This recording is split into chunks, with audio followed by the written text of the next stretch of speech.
Kama ungepata fursa ya kuwa rais kwa siku moja, ungejuta. Masaa 24 tu, kitu gani cha kwanza ungefanya? Reforms. Restructuring of the government. Unajua nchi inaongozwa structure yake hasa ni ile ya kikoloni. Namna ambavyo tulirithi tukaipokea tukaiendeleza. Lakini kuna mambo mengi sana ambayo wananchi wanatamani yatokee ambayo yanashindikana kwa sababu ya pengine katiba ilivyo. Kwa hivyo tungefanya mimi ni reforms. Okay. Cha kwanza kabisa kufanya mimi ni kuhakikisha kwamba nawapatia wananchi katiba mpya. Ambayo itakuwa ni people centered constitution. Nini ambacho wanakihitaji, nini ambacho hawataki, nini tuongeze, nini tupunguze. Kwa sababu katiba ni msaada na ambavyo nchi inaendeshwa. Kwa mimi ningewapa katiba mpya.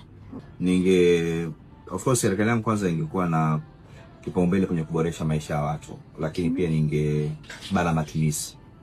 Ningepunguza kuwa baraza la mawaziri, ningepunguza matumizi ya mawaziri, lakini pia baadhi ya vyeo ningeviondoa kabisa. Mfano wakuu wa wilaya,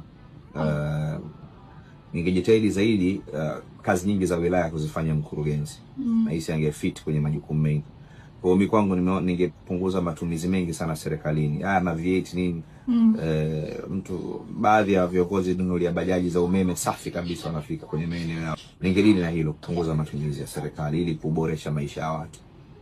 Mimi bwana natamani sana kuona mtu anakuwa na kitu cha kufanya.